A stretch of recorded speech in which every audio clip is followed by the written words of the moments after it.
continuation, I will end because we have only 1 minute. So we'll end this one and then keep the same link. Only 1 minute.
During the time of French.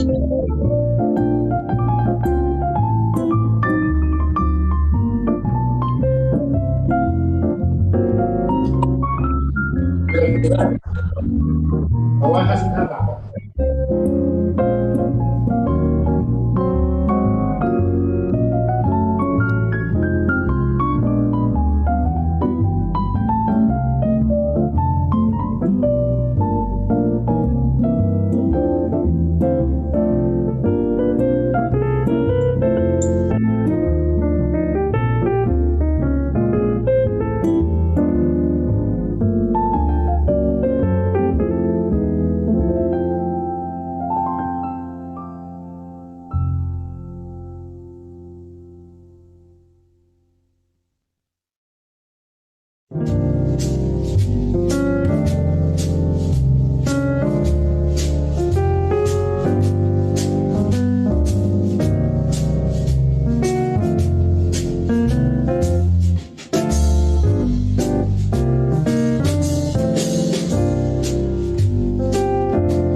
Halo Pak Adi.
Enabled.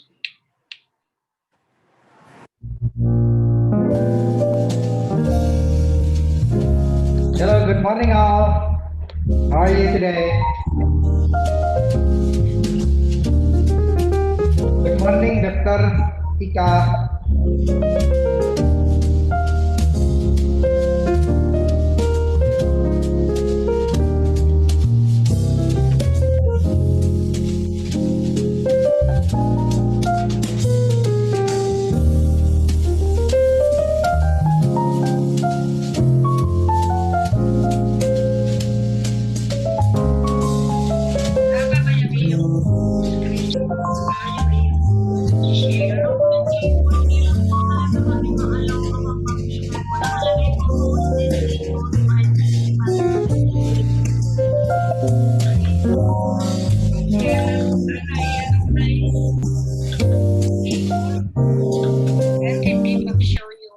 Show participants. Hello, good morning, everyone.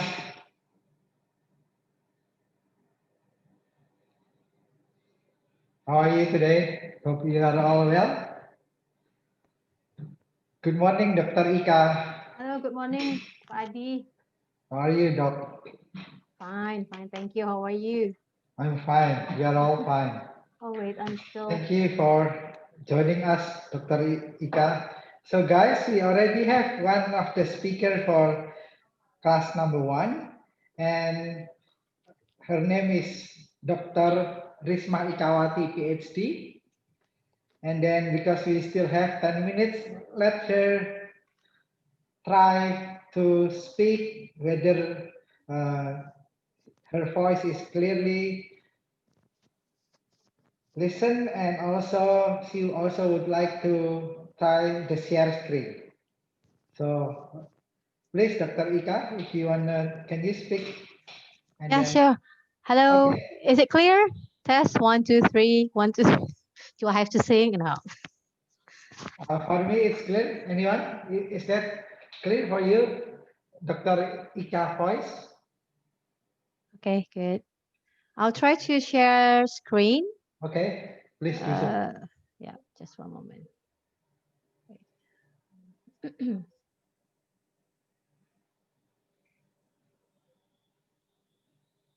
Hmm,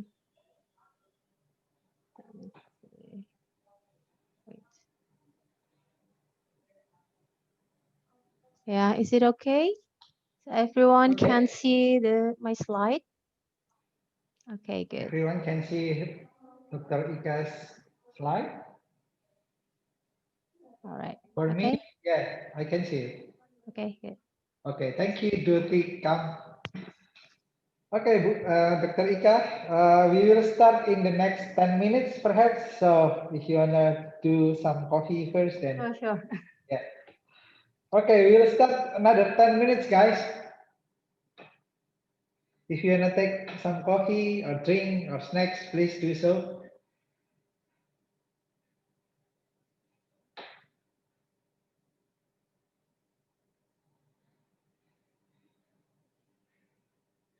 If you want to unmute yourself now, you can still do so. I will open. Then I will make it disabled once the session is started. If you wanna do chit chat with others, please do so. Then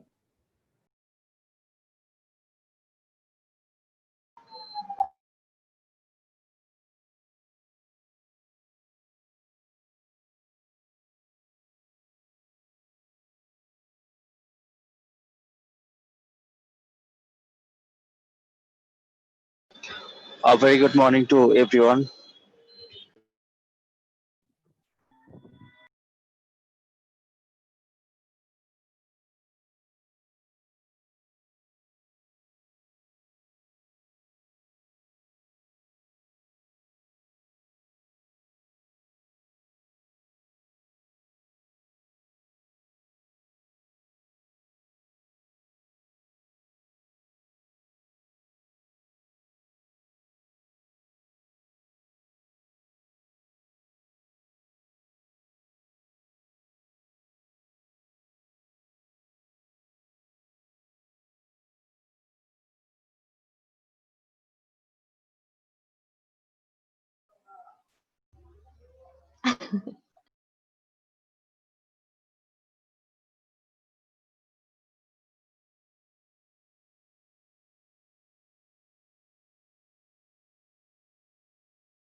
Hello, J Lord.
Hello.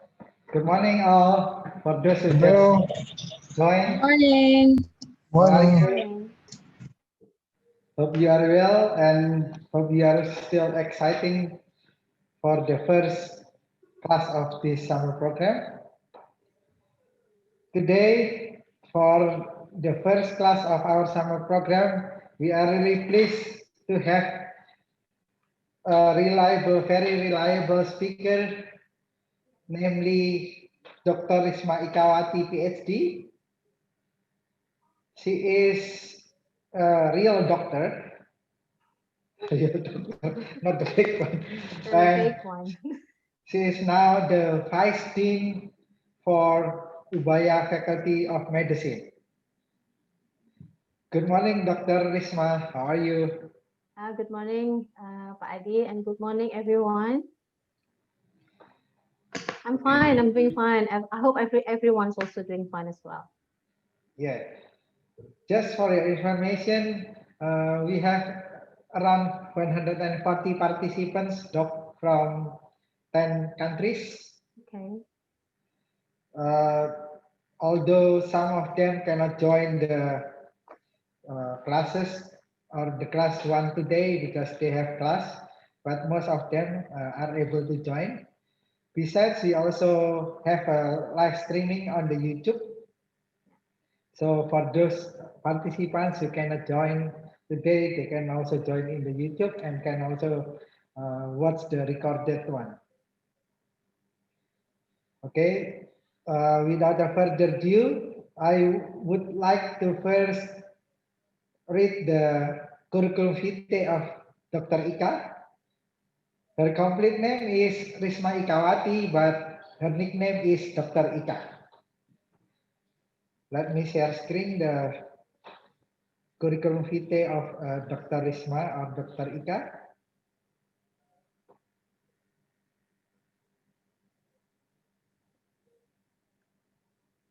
Can you see my share screen? Yes. Okay. So Dr. Ika graduated as a medical doctor from Hasanuddin University in Makassar in Indonesia, one of the best faculty of medicines in Indonesia. And she joined the research group of pharmacogenetic and hepatitis at Eijkman Institute for Molecular Biology in Jakarta. And then she was awarded a scholarship from Utrecht. So she took her PhD degree in Utrecht University in the Netherlands. And her PhD is on the molecular biology, microbiology. And her research area was about the methicillin resistant Staphylococcus aureus within the staph. In the Staph aureus group at the microbiology department, University Medical Center of Utrecht University. After she finished her PhD, she worked as a postdoctoral scientist at TNO Quality of Life, the Netherlands. She also involved at the development of mini microarray for Staphylococcus aureus within the genomic group. And then she also attended a course at the microbiology department Erasmus Medical Center Rotterdam, still in the Netherlands. So for those participants who can speak Dutch, you can speak Dutch with her. Then she joined Faculty of Medicine of the University of Surabaya since 2018 until now. And she is now the Vice Dean 1 for Ubaya Faculty of Medicine. She also joined professional organization like Indonesian Medical Association and also contributing actively to American Society for Microbiology. Today, she will talk about the COVID-19 pandemic from the perspective of medical. And I saw her presentation was interesting, where she will start with some history of the COVID. Then, without the further ado, I would welcome Dr. Risma Ikawati, PhD, to deliver her talk. Please, Dr. Ika, I will just stop here. Yeah. Thank you, Pak Adi, for your introductions. Hello, everyone. I hope everyone's okay, in a good health, stay healthy at home. Yeah, physical distancing still, wearing masks and washing your hands, and that's the protocol of our how do you say it? The current situation due to the pandemic. So Pak Aldi already introduced who am I, and then what I'm doing right now. And today, he asked me to share a little bit about the COVID-19 pandemic. So I think this is a good start, yeah. And also this is a very good opportunity, because I see that when Pak Adi mentioned that there are you're from students from 10 countries, right? I think this is the event that we can actually share the experience on each country and how you're dealing with the pandemics. Yeah, because I think every countries they have their own policy, they have their own preventive measurements, and you will see on my next slide, by the way. Yeah. So I'm trying to, I will share screen. So I'm not going to make it like a very serious presentation, because this is supposed to be fun, yeah, fun in a good way. So we start with how actually the COVID-19 pandemic changed the world, because you may already know, yeah, when as a student, I know I used to be a student. Maybe you are free to go somewhere else, to go to the campus, having a party, and then meeting friends. But then during the pandemics, everything changed. Yeah, everything changed in terms of the education that you have to study from home, for example. So I'm going to share about the COVID-19 pandemics from the medical perspective. Okay, so I will start with this quote from George Santayana. He said, "Those who do not remember the past are condemned to repeat it." So what does it mean? What is something? Is there any something to do with the COVID-19 or what? Okay, we'll see. So we will start with the history of the influenza viruses. So when we look back to the history of the pandemic events during the 20th century, there were 3 influenza pandemics occurred at that time at the intervals of several decades. You can see here, the first one was the Spanish flu caused by H1N1 virus. And then 40 years later, after the outbreak, the second influenza pandemic also appeared, called Asian flu, which caused by H2N2 virus. And then the third one in 1968 was Hong Kong flu, caused by the H3N2 virus. So this is what happened at that time in the 1918. So the Spanish flu was considered as the worst and also the most severe influenza pandemic, since it caused more or less 20 to 15 million deaths at that time, compared to the second and the third pandemic, which is only 1 to 4 million deaths. So we can imagine how bad actually the situation was. And because there was no vaccine, for example, and then there is no proper medication at that time, and then the antibiotics for treating the secondary infections were very limited. So in my next couple of slides, I'll show you a couple of pictures that give you, so it can give you an idea of what happened at the time and whether you can see any similarity between the Spanish flu and the COVID-19 that we are experiencing now. So if you see here, you see that how to prevent the Spanish influenza, wearing masks, for example, we do it now also. And how about the staying at home? We also have to stay at home, physical distancing. And then if you look at these two pictures, the gentleman on the right side, I think this is gentleman, right? And he even wearing a board sign mentioned that, well, you have to wear a mask or you go to jail. So that's how strict the policy was. And then when you look at the picture on the left, the woman, they are wearing a face shield. That's a kind of funny face shield. Maybe we can invent it, that one, because now it's more simple. Yeah.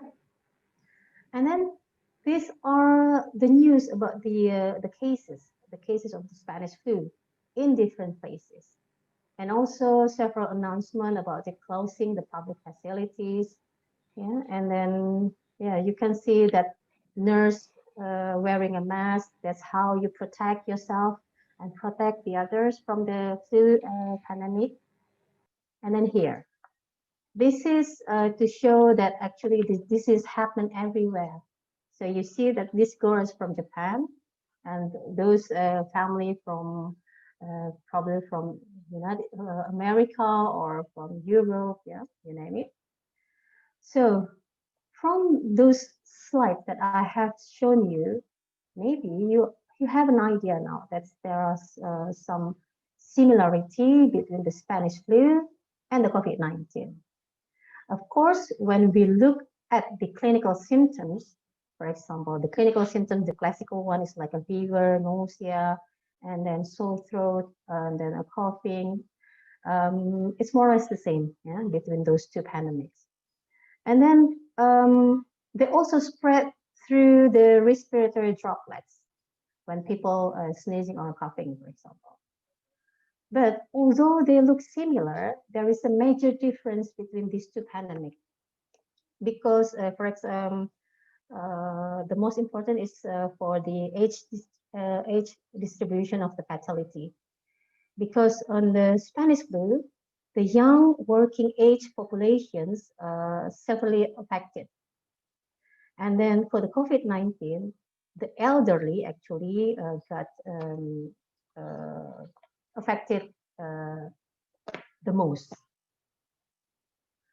Okay, now on this slide, I'll give you a couple of terms that you might have heard recently.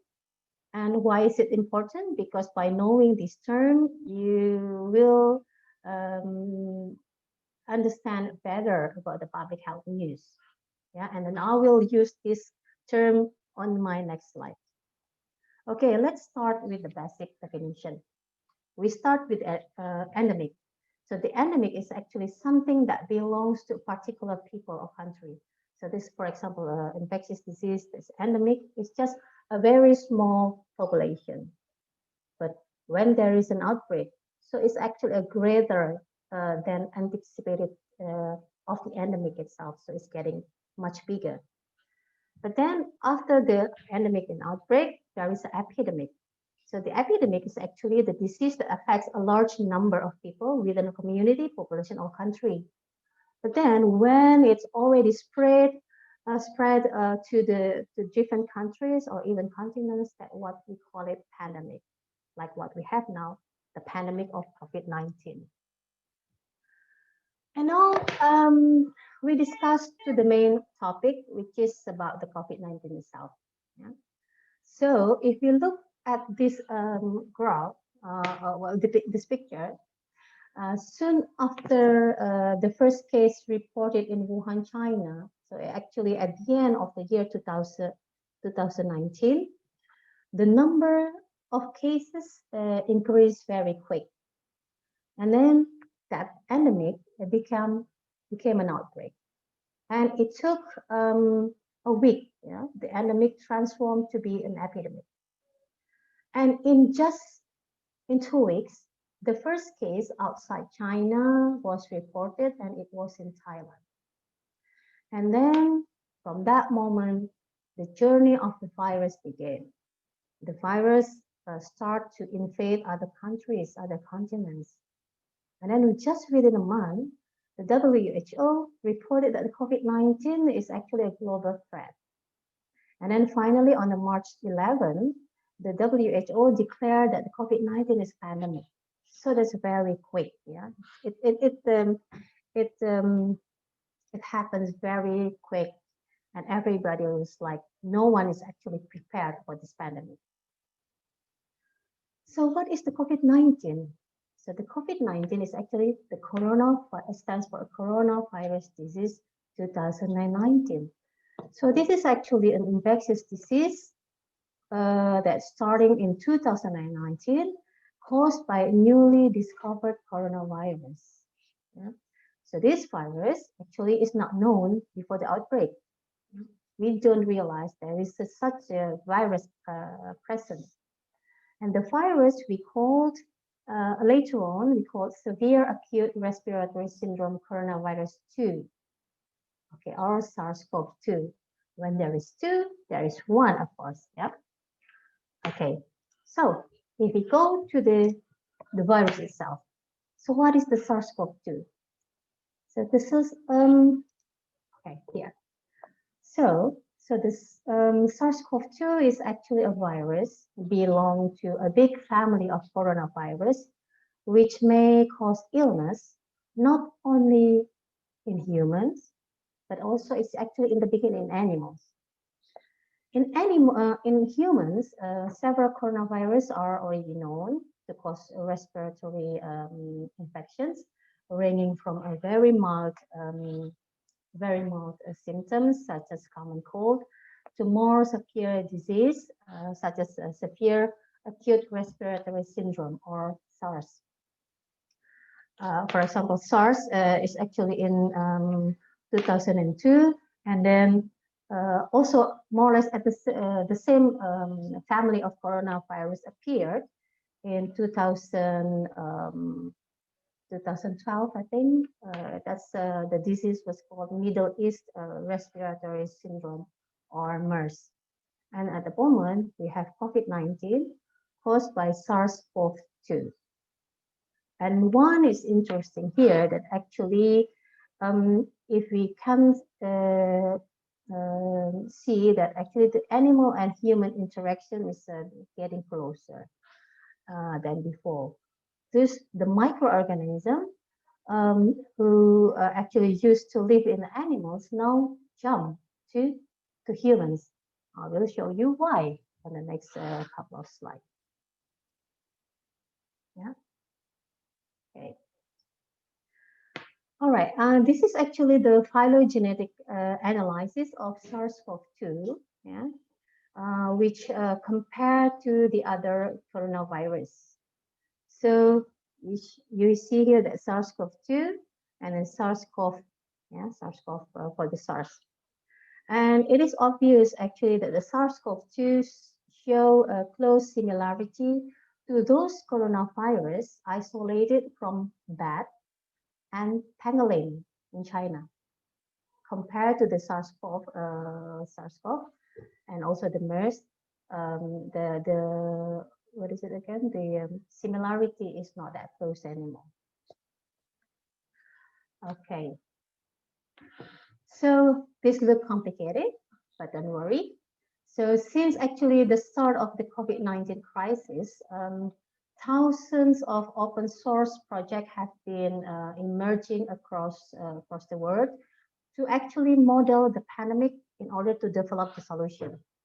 So the pandemic of COVID-19 actually brings about a wave of global cooperation among researchers, scientists, and doctors.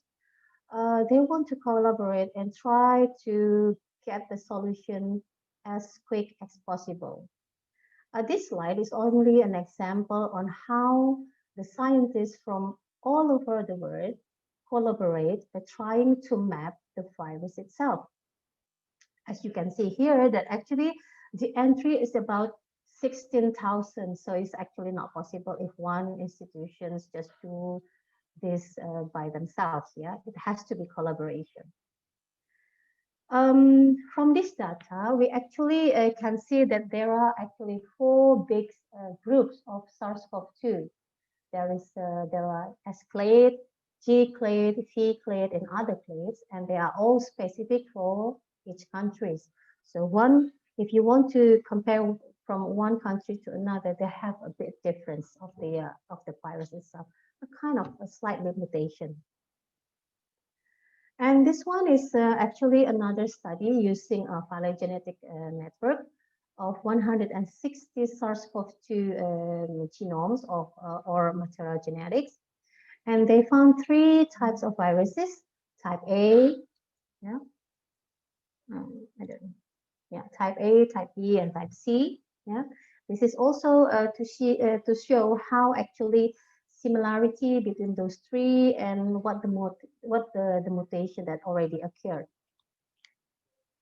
So, as you already know, that the way COVID-19 is spreading is either by direct transmission or by indirect transmissions from infected persons to another. So, for example, the direct transmission is through droplets. Yeah, the droplets that are released when someone is sneezing or coughing. While indirect transmissions involving combinations of hands, yeah? So like hugging, handshaking, and also contact with surfaces. If you see here, there's also an airborne. So airborne is also a droplet, but it's a smaller form, less than 5 micrometer diameter, and it can travel more than 1 meter. So this is actually a basic knowledge or the reason why we have to do a physical distancing, yeah, because of the transmission. And this is, we know that coughing and sneezing are actually important, but do you know what? Speech actually can release thousands of droplets into the air. So this is one of research from the MIT Technology Review in May 2020. They show that a single minute of loud speaking actually generate at least 1,000 virus-containing droplets that stay airborne. Do you remember the airborne is this particle is smaller and can travel more than 1 meter, and it stay airborne for longer than 8 minutes and sometimes as long as 14 minutes. So the next one is about the how does the virus cause the disease. So in order to understand the process, I'll show you first how the structure of the virus itself. So actually, the name of the coronavirus comes from the structure, corona or crown.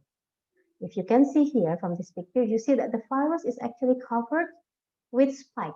The spike is made of the protein, and this spike is actually a very crucial and very important for binding onto the human cells.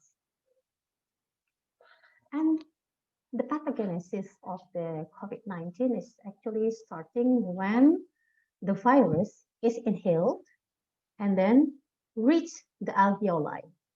The alveoli is actually very deep in the lung.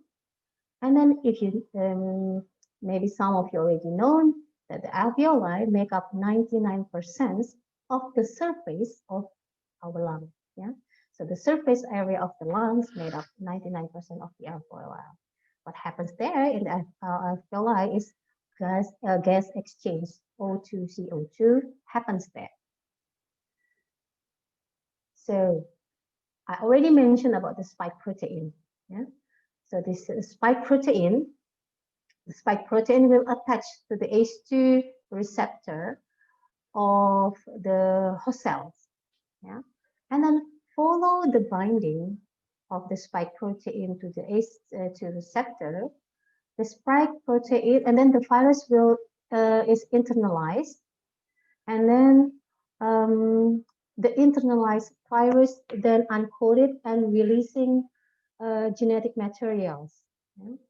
Genetic materials or SARS-CoV-2 genome into the cytoplasm of the host cell here. And then the host cell will use their own machinery to produce more component of the virus inside of their own component. So the host cells will produce more component of the virus and ensemble, and then release new virus. And this new virus will infect another cells or going through the respiratory tract and then transmit to another persons. So basically, this is very important. So basically, viruses are like hijackers. Yeah?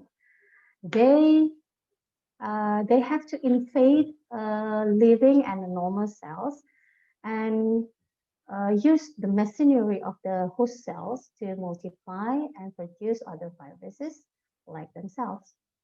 So basically, the virus cannot replicate without the host cells.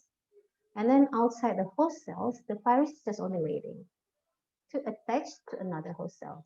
So this is the idea that why physical distancing is important. First, we prevent the transmission because second one, because the virus, if they cannot meet the host cell, they can't do anything. They have to meet the host cell to be able to survive and multiply. So this is actually the clinical symptoms of the COVID-19. Yeah, you see the list over here.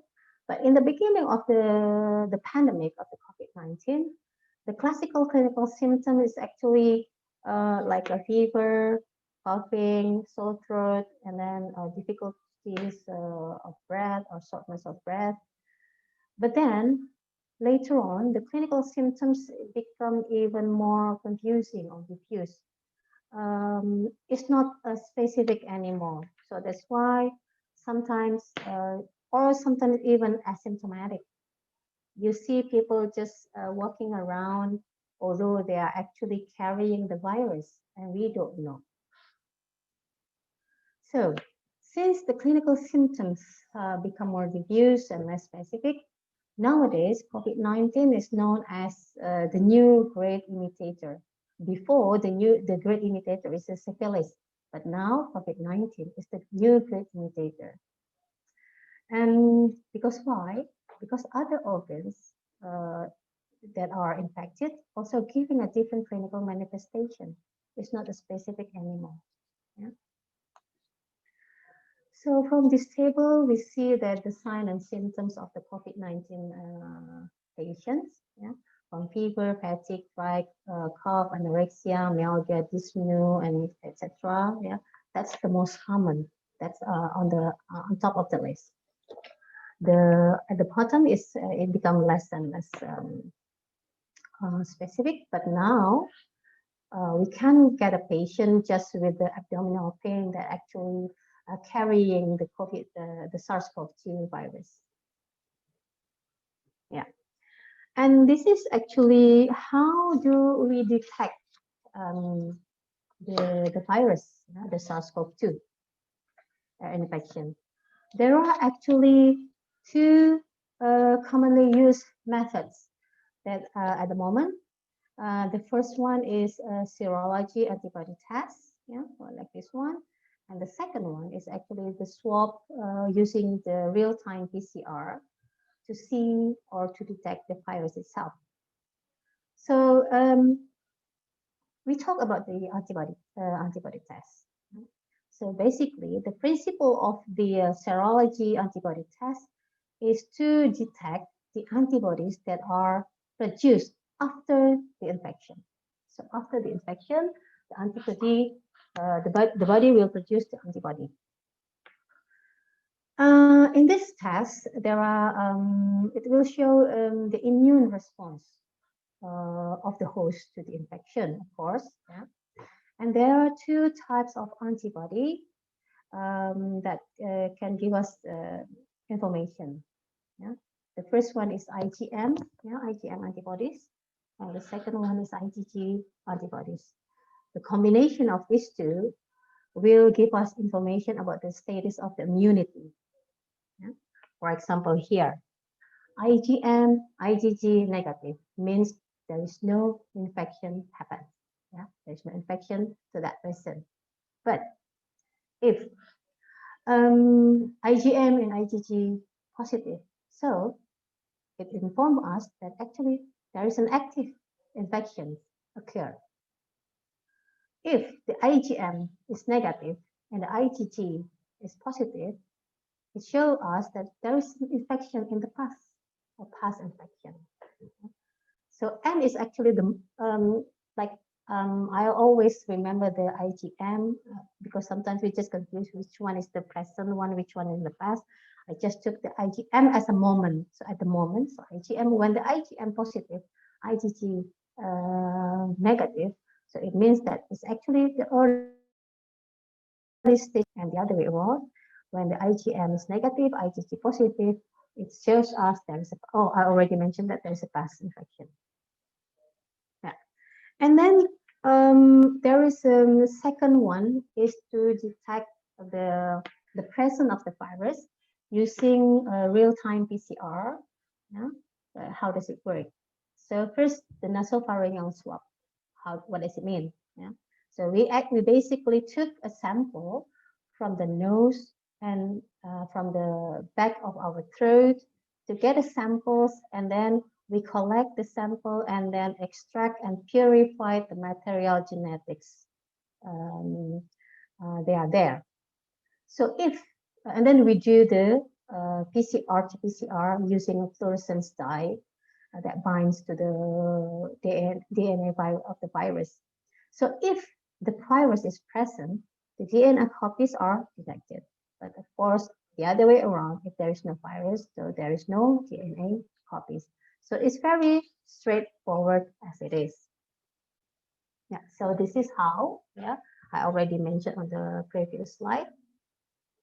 Yeah, so from these two diagnostic tests of the COVID-19, we have RT-PCR swab test, and we have COVID-19 rapid serology antibody test. So when you heard about the rapid test, so it's actually refers to the serology antibody test.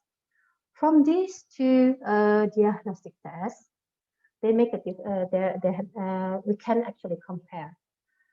The RT-PCR is actually more expensive than compared to the rapid test. The rapid test is cheaper, much cheaper. And the aim actually also different. The RT-PCR is to diagnose, while the COVID rapid test basically is used for screening. So in a large population, just doing the screening, we use the antibody test or rapid test.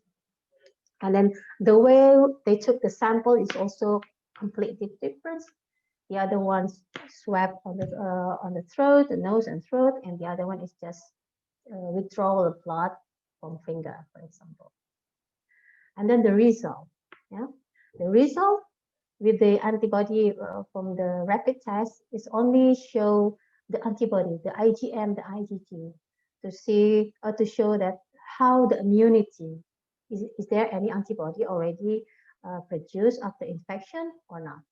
While with the RT-PCR swab test, we can actually see whether the virus is there or not. Yeah? And then in terms of how many days and how long does it take? Rapid test, very quick. At the same time, you can get the result. whereas RT-PCR takes longer because of all the preparation.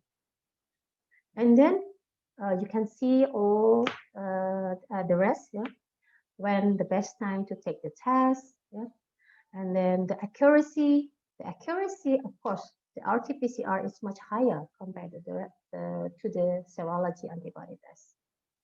And then the limitations, yeah, the rapid is much more simple, yeah, almost like everyone can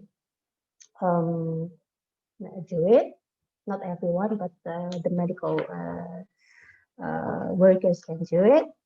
But then the thing is that the limitation, sometimes there is a cross-reactivity. Yeah? If the persons infected by other coronavirus, sometimes they will give a positive result because what they produce is only the antibody. It's not specific for the SARS-CoV-2 itself.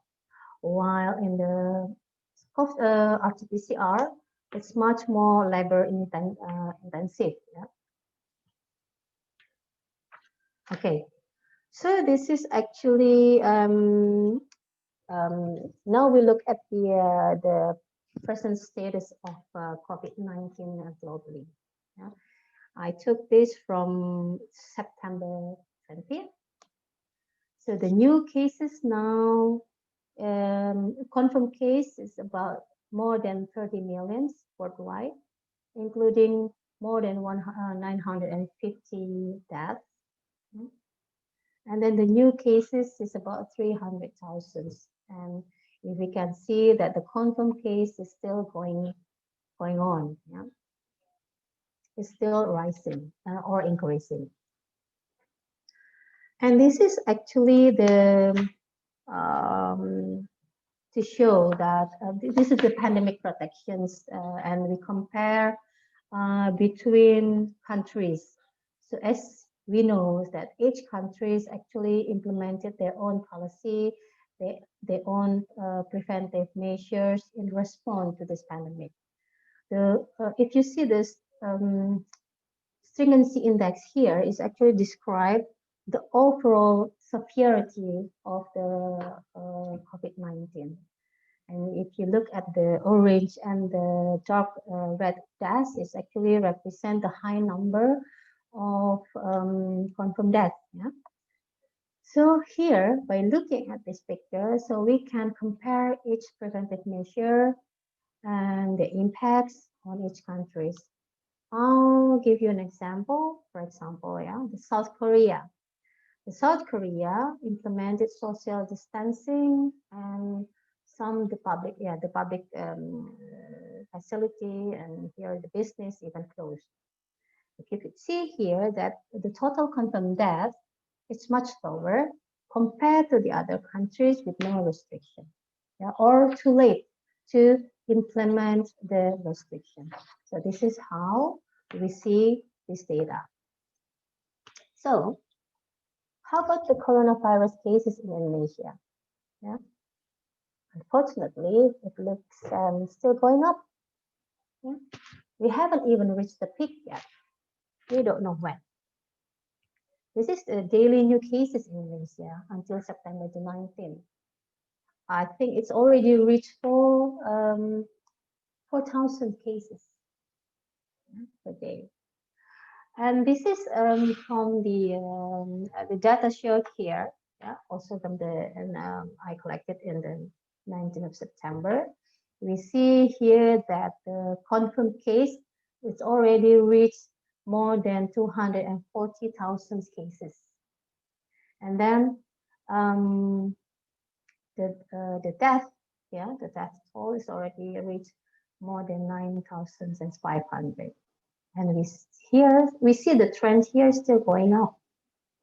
That's what happened.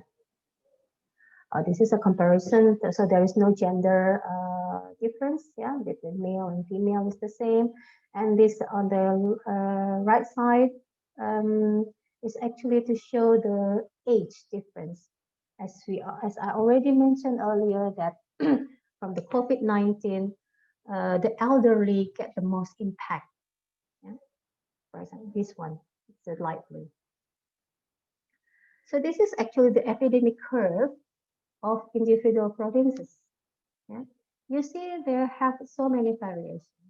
Although the thing is that some of the province actually impose large-scale social restrictions, what we call it here PSBB. Yeah, but every city they have implemented that differently at different time, and whether they are strict or not. So that's why you see this graph.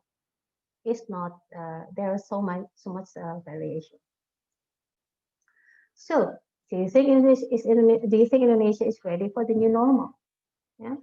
The thing is now the fact, yeah, not all city ready at the same time. You saw already on the graph that I saw you on the previous slide. And the most important is that are people actually ready to implement the PSBB? Well, we can ask to ourselves whether we are disciplined enough to do the physical distancing, hand washing, and etc., the preventive measurement.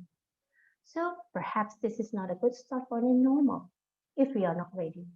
So our duty as a student, as a medical student, as a medical staff, as a teacher, we need to educate people about how to prevent the transmissions of the virus. Yeah? How to protect ourselves, how to protect our loved ones. Yeah? And we are not how to not become the one who actually actively transmitting the virus. That's the most important, especially to those vulnerable group, yeah, the elderly, small children, etc. So what more important here is also from the education is that there is an important rules actually from the community and also the religious leaders. Yeah, we cannot just wait from the government policy top down. No, so everyone has to be involved during this pandemic because we have to be ready. So this is I just give you a picture, yeah, briefly, how the PSBB, yeah, how the what we call large-scale social restriction. Is it what happened? Is it social restriction? No. Yeah. So this is still happening here and there, scattered, but it happens. So basically, the human itself, the peoples are not ready. So why I call this a current normals?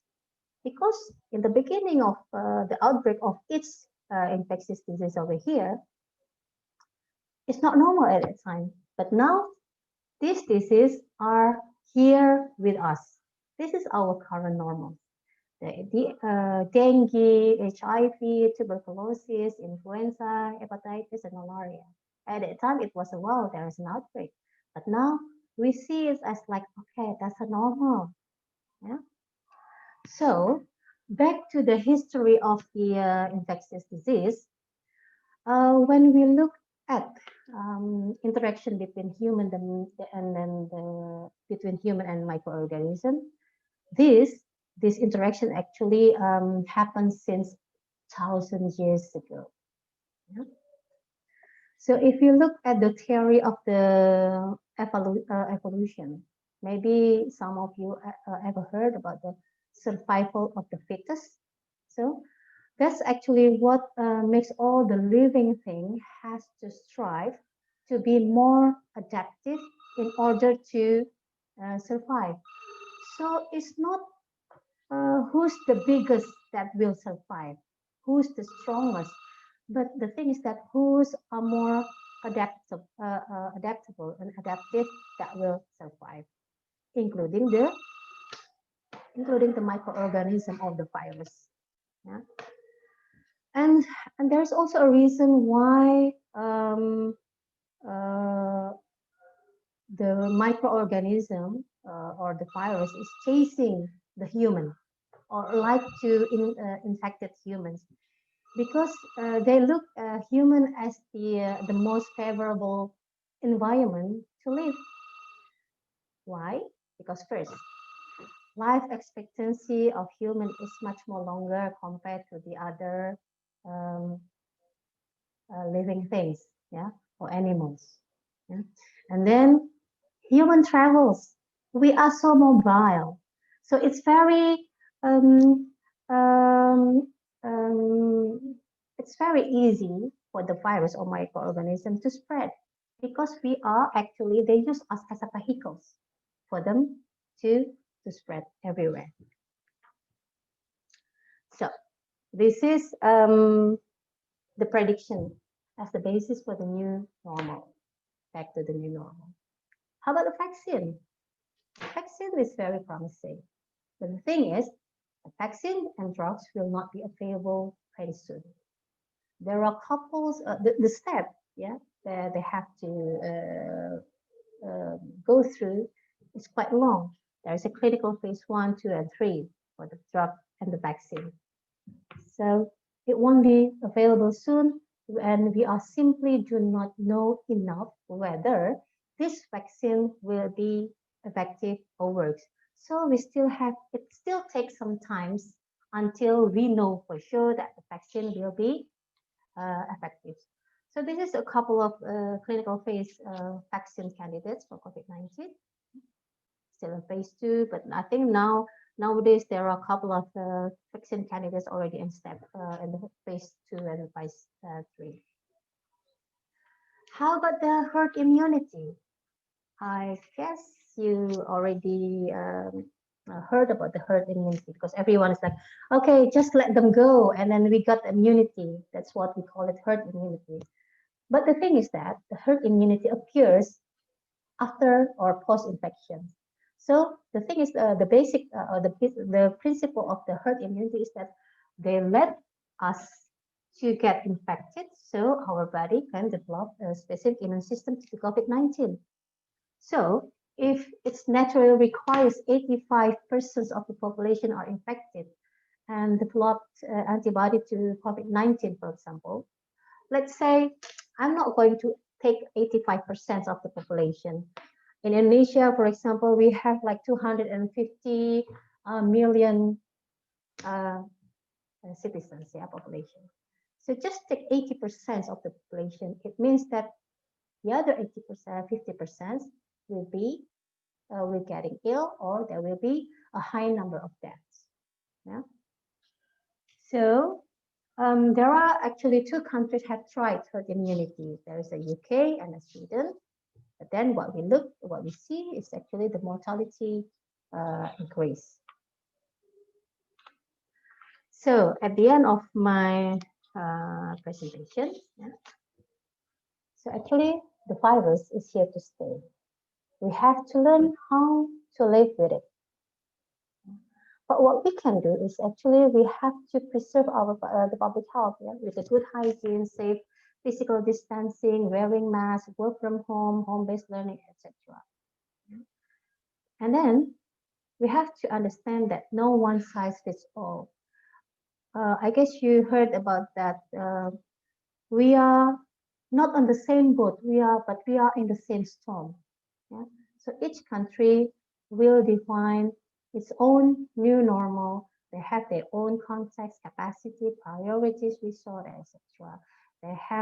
They will apply a different preventive measure. It depends on their own policy. And then, no free lunch. We have to working hard to face this pandemic. We know that many difficulties is had to protect public health. Restrictions are very necessary. Yeah. Then I can imagine that will be increasing mental health and psychological problems after the lockdown. Okay, this is the end of my presentation. As take-home message, probably, don't focus on the virus. Don't too obsessed with the virus. What we have to focus on is actually to our own immune system. And then please do a good hygiene, do exercise, not stress too much, don't stress too much, don't smoke, and healthy lifestyle. Thank you. Thank you, Pak Adi. Thank you, Dr. Ika. We can give her a clap on your reaction button if you want to. Thank you, Dr. Ika. It was really inspiring and interesting to know about the COVID-19. Just a brief summary of what Dr. Ika said, that COVID-19 pandemic is not the first one, because previously we had in 1918 flu called Spanish flu, and it infected around 500 million, while the COVID is infected only 32 or 31 million at the moment. Then at that time, 20 till 30 million dead due to the Spanish flu. And at the time, the Spanish flu infected more on the young generation, while it is a bit different with the COVID, it infected more on the elderly. And then we also learned from Dr. Ika that we have several states of pandemic. The lowest one is called endemic. The second one is called outbreak. The third one is called epidemic. And the highest one, which spread out multi countries, it is called the pandemic. Because the COVID-19 infected I think all of the countries in the world now. That's why it is called the pandemic. Then you also learn why it is important for you to wear mask and also do the physical distancing. Because Dr. Ika mentioned that the COVID-19 spread through the droplet or through the close contact with the people infected with the COVID. That's why we need to wear a mask, and also we need to do the physical distancing. And then the COVID-19 infected not only human, but also animals. And then the COVID-19 infected us through the inhale. When we take a breath, then it takes the inhale and going to, the virus is going to our lung. And then that starts the infection of the COVID-19. And then Dr. Ika also mentioned the different types of a test, the COVID-19 test between swab and also the rapid test. The swab is more expensive, while the rapid is cheaper, of course, with some of the strength and weakness of each test.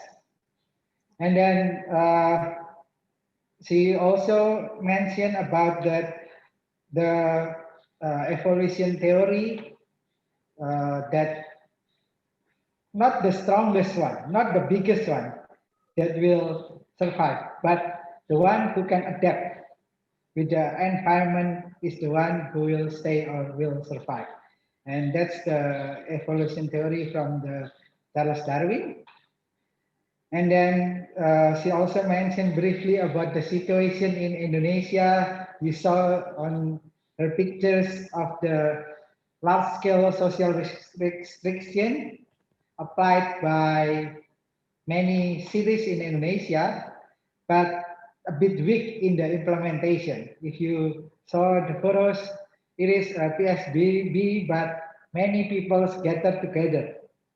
Then it makes, I think it makes, or it is one of the factors why Indonesia is now, the number of patients are still increasing. Then on her last slide, he reminds us about the importance that virus will stay, but we need to adapt and we need to learn to live with the virus, because the virus will always still there. And then we need to preserve and follow the public health protocol. And then we should, or we must start from ourselves. Then we start from ourselves, then we will contribute to others. If we don't start from ourselves, we will start. And then she also mentioned about no one's size fits all, meaning that every country has different situation and condition. Thus, the health protocols, the regulation related to the COVID would be different, and it's fine for according to her. And then no freelance, meaning that we should do something. We need to hard work. We cannot just stay and wait for the COVID to finish, but you need to do something and you need to struggle to fight the COVID-19. So I think that's a brief summary of what Dr. Ika says. And then now I open the question and answer session. For those who would like to ask, please type on the chat room. Then I will read one by one and let Dr. Ika answer your questions. Thank you, Randy, for your compliment of what Dr. Ika thoughts or presentation. Yes, we are not on the same boat, but on the same stone. So please, any questions from you guys? Please feel really free. We still have plenty of time for you to ask.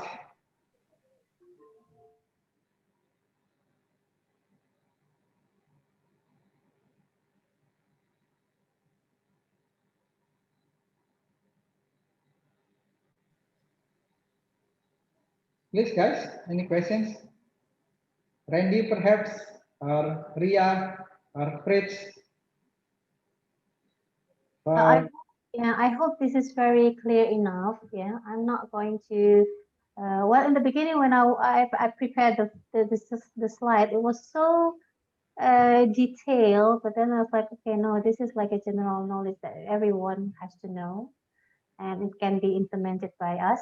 Yeah, and this is just yeah. I hope everyone's can get a new insight, and then starting the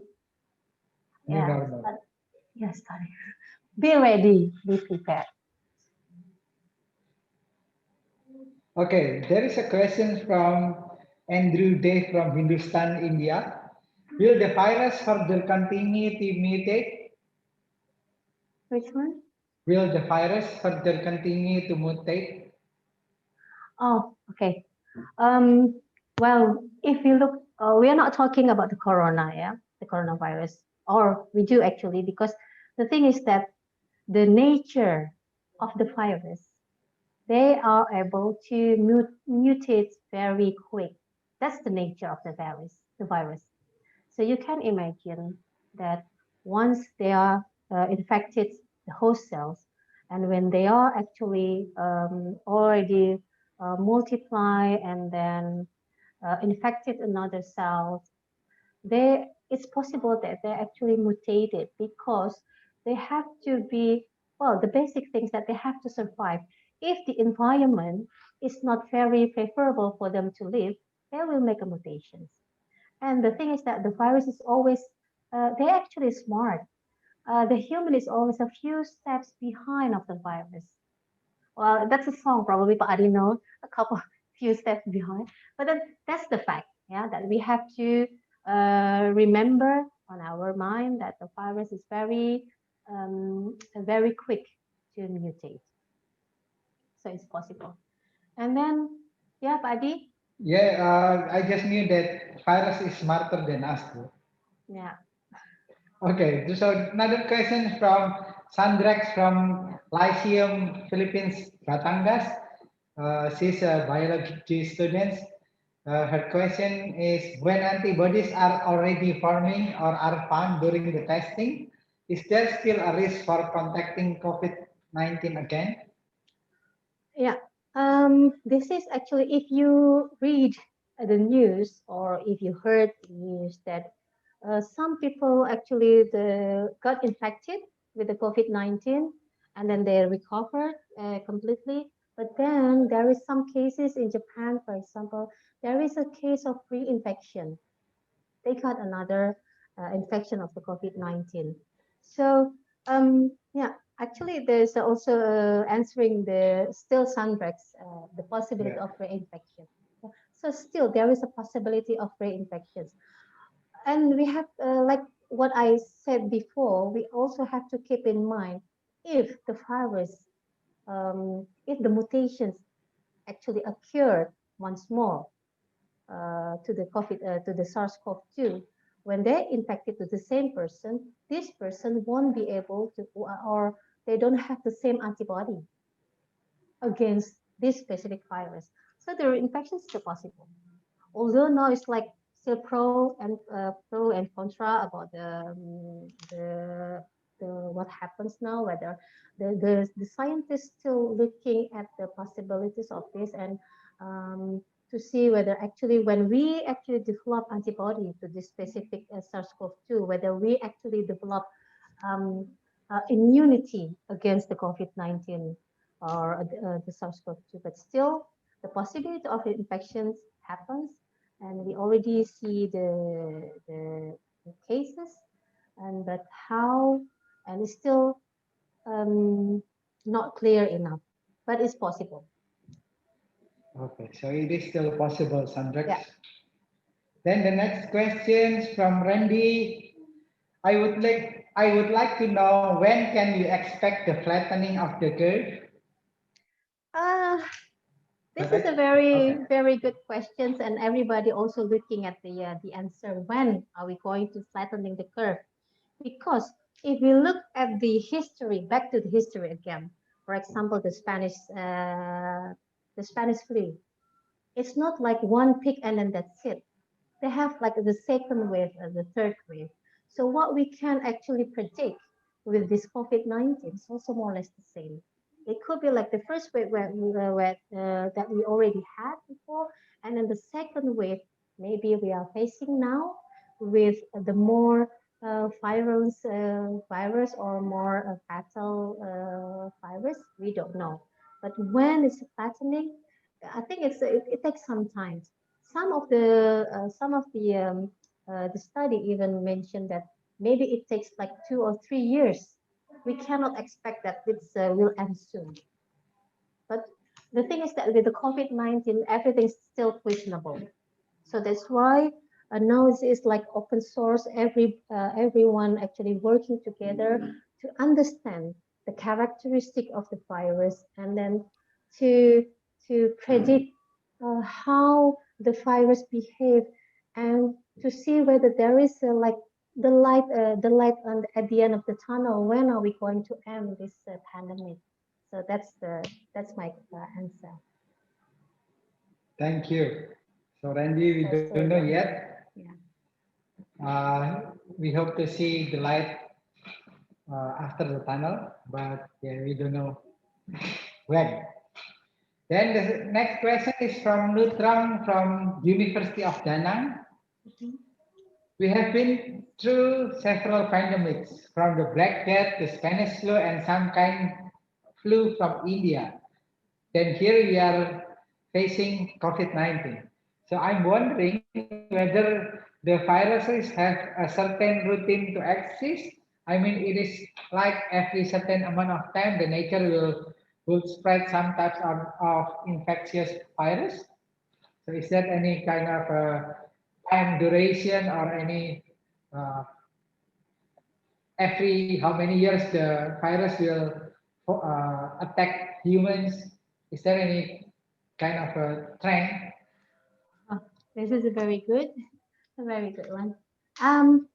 The routine of the virus, of course, they need to survive. That's the key, actually. Yeah, they need to survive to infect the host. They will mutate. Yeah?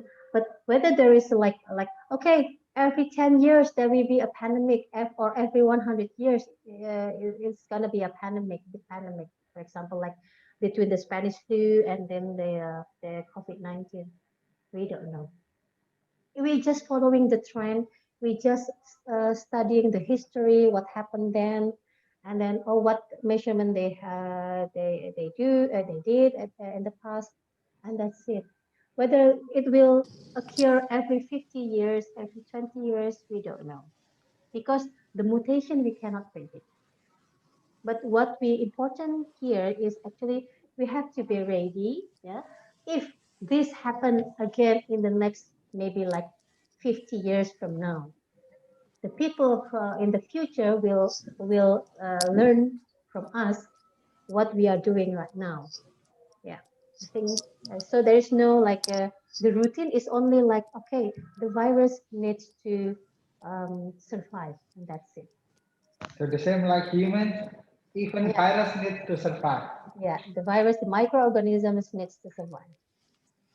Okay. Another question from Andrew from Hindustan University, India. In that case, if it continues to mutate continuously, are the vaccines under testing specific to its mutation, or is it developed commonly or in general?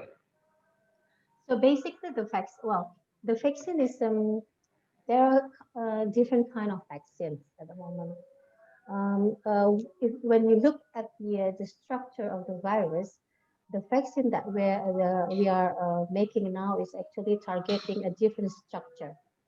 And the thing is that they're not only taking the specific, very specific, but also a general, how do you call it, general genetic materials.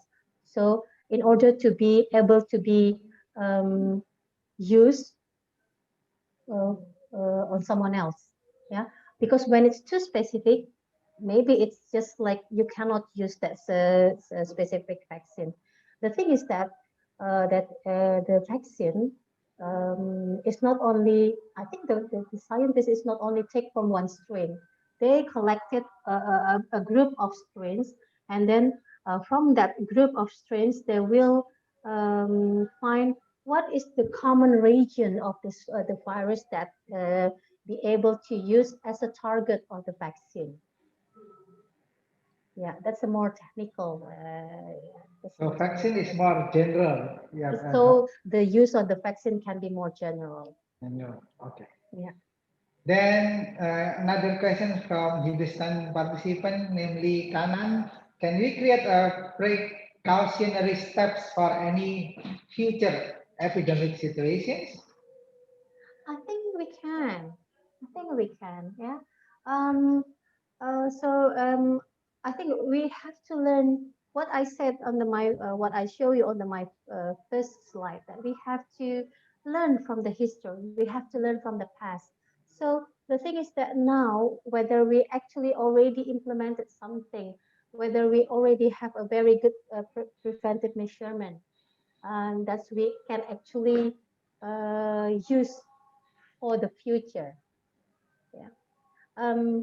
I don't know whether we can actually modeling the microorganism of the virus, and then we can actually predict, oh, this will be another pandemic in a couple of years, and then we took this preventive measurement.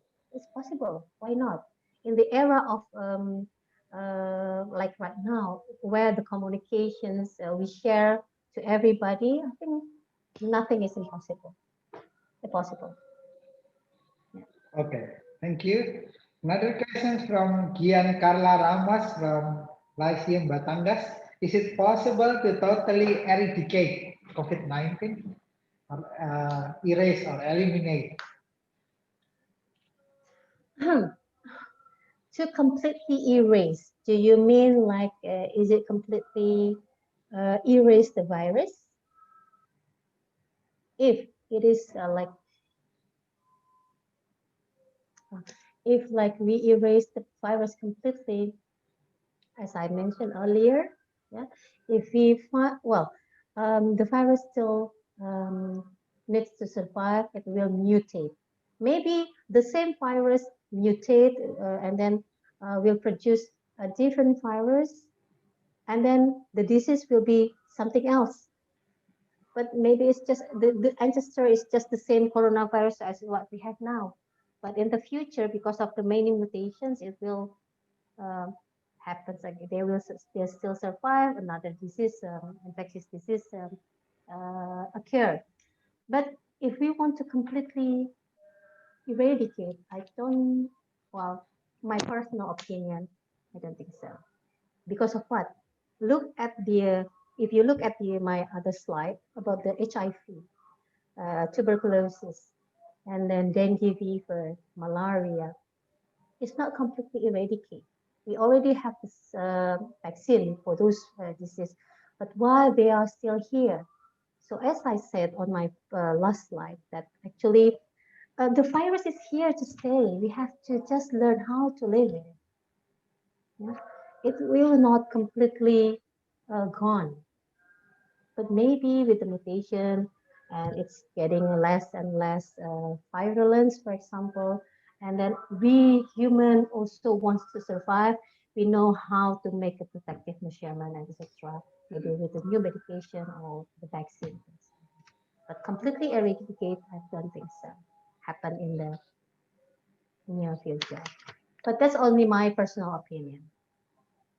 Okay, so Dr. Ika said that it is hard or difficult to eradicate the COVID-19, the virus, because if you see the HIV, then tuberculosis, all viruses are still there. But how we can deal with or how we can adapt with that virus would be another important factor.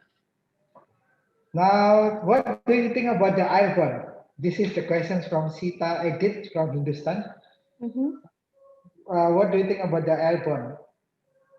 Yeah, is the COVID-19 virus really can really infect others through airborne? Mhm. So it means that the protective measurement has to be implemented even strictly, because as you see on the slide that the airborne, what is the difference between the droplets and the airborne? The droplets, of course, is much bigger than the airborne. The airborne is the diameter is just less than 5 micrometers, and then it travels even because it's small, it's lighter, yeah, and it can travel even further. So we have to be even more careful with the airborne. I think is that the question? Yeah, yeah. So you also believe that airborne can also infect others, yeah? Yeah. Okay. So is the policy, this is the question from Narciso Gonzaga, is the policy of mass testing a very feasible way to flatten the curve or just a waste of resources? Mass testing. Mass testing. Yeah. Is it like a part of the phase three the phase three of the clinical test or what? Yeah. But sometimes I think for doing the mass testing, the government won't be so well. The government will take it seriously. They have to consider all the preventive measurement, etc., because they want to put the majority of the population into the risk, right? So the mass testing, maybe that's like the last hope to flatten the curve. Maybe not like just eradicate completely, but then maybe the severity of the disease is less than before. I think that's maybe this is the idea. Okay, next question from Randy. In Philippines, there are natural and home remedies like stream inhalation. Is Indonesia also applies the same thing? What are the possible alternative medicine for COVID? Well, Randy, to be honest, I'm not really into the alternative medicine. Yeah, but what um, we heard actually recently or in a couple of months before, they have they some of the group they try to use the what is it, kaju putih? I don't know in Latin, and I don't know in English, but in Indonesia we call it kayu putih. Kayu putih. They said, well, this alternative medicine can actually cure the um, the COVID-19. But the thing is that there is no clinical based evidence. Yeah, for using some kind of alternative medicine, we need to have evidence based medicine. It has to be going through the clinical trial first before we actually come up with, okay, this herb or this medicine, alternative medicine, it works or not. So still no proof. Although some of the well, on the first months of the pandemic, some people trying whether for example, the curcumin on the galangal works for or ginger, it works for the COVID-19. The thing is that what I see, that's my personal opinion, right? What I saw is actually those alternative medicine is actually boosting your immune system. So it's not to kill the virus, but instead they just boosting or to improve the immune system. That's my answer. Okay, kayu putih is in English is white wood. Kayu means wood, white means putih. Yeah, it is common to use that kind of normally oil, kayu putih oil in Indonesia, but not for the COVID, I think, but for. But maybe they use it mosquitoes. actually the kayu putih because some of the clinical symptoms of the COVID-19 is actually that you lose your the ability to smell. So maybe with the kayu putih, you can just like, okay, I'm not, I don't smell this anymore. Maybe that's the sign. Well, I don't know. Okay.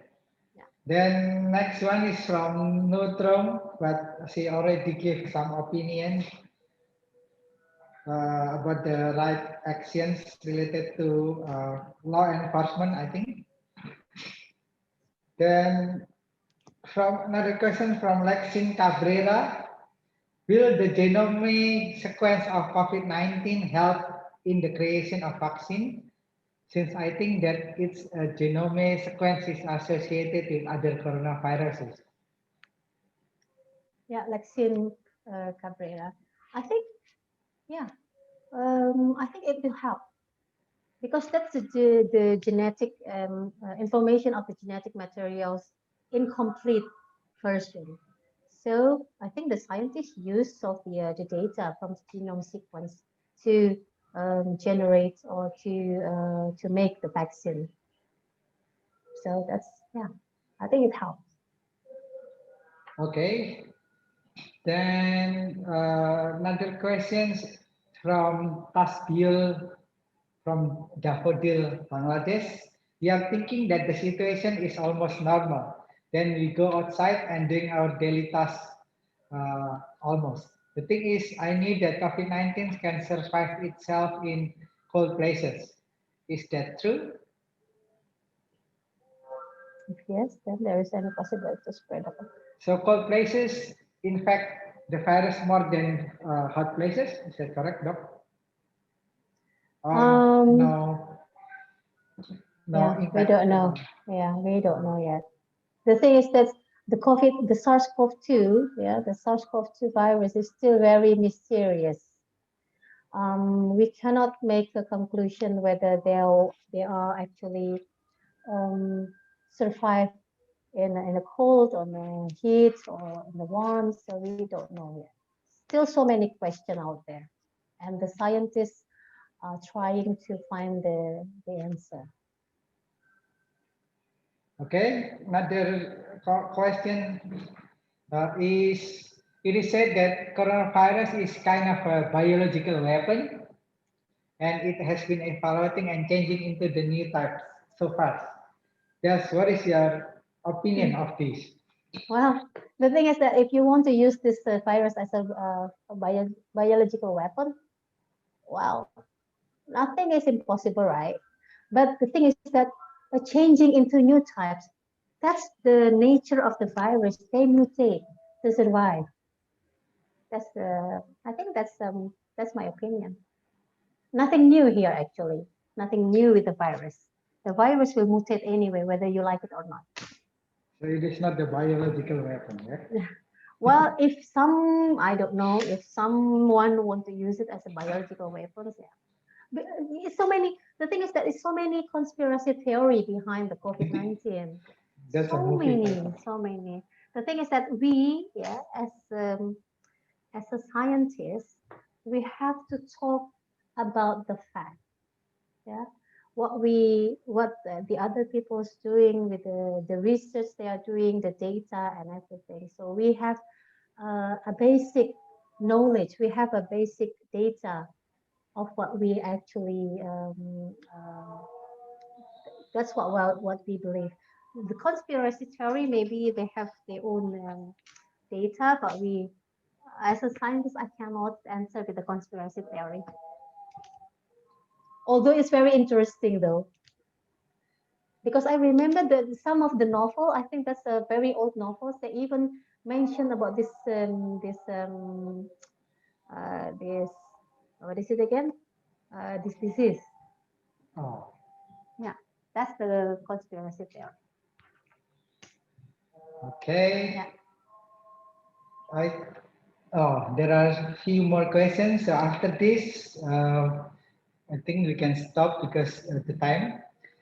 Another question is from Anna from Lyceum, Batangas. According to Philippine government, we are still waiting for a vaccine to be created. So we are facing the same situation then. In your own opinion, would it be a good decision to just wait for a vaccine, or there are other feasible means to flatten the curve? Yeah, already mentioned on the slide Yeah, I that think we can just wait for the vaccine. The vaccine will take some time to be ready, as well as the medication or the drugs. What we can do, the feasible means to flatten the curve, what I said already like several times, preventive measurement, wearing masks, good hygiene, hand washing, and physical distancing. That's the only things that we can do at the moment. okay, so that is some activities or effort that we currently can do while waiting on the vaccine. And we don't know yet whether the vaccine would be really effective or not. Is that correct? Yeah. Is there any possibility to disable or isolate the virus by vibrating it in its resonance frequency before it takes over a whole cell? That's very difficult then, because you have to catch the virus first, and we don't know whether the virus is around you or not before it takes over the whole cell. So yeah. So it is not possible, Andrew, No, unfortunately. yeah. Okay, I think we almost come to the conclusion of our class one. One or two more questions if you want, is fine. If not, then I can ask you to turn on your video or photo with Dr. Ika as a speaker. Dr. Ika, we are really thank you for your thought about COVID-19. Thank you. And I believe that all of the participants enjoy your presentation, proven by so many questions asked by them. Thank you, everyone. And for the participants, I also hope that it would be useful for adding your knowledge as well as to keep you stay healthy. Okay, yeah, Sandra, you wanna take some photos or video? You can give a comment for us. Okay, hello everyone. I will take a photos of you guys. We are going to the first page first, and put your smile on the third. 1, 2, 3. Okay, and then I will move to the second page. I have no idea whether I'm on the first or the second. So just keep smiling. You're on the first, Okay. Dr. Isma. Just keep Okay. smiling. Oh, Okay. okay. So 1, 2, 3. Okay, thank you. And then the third one. 1, 2, 3. Okay. Last one. Last one.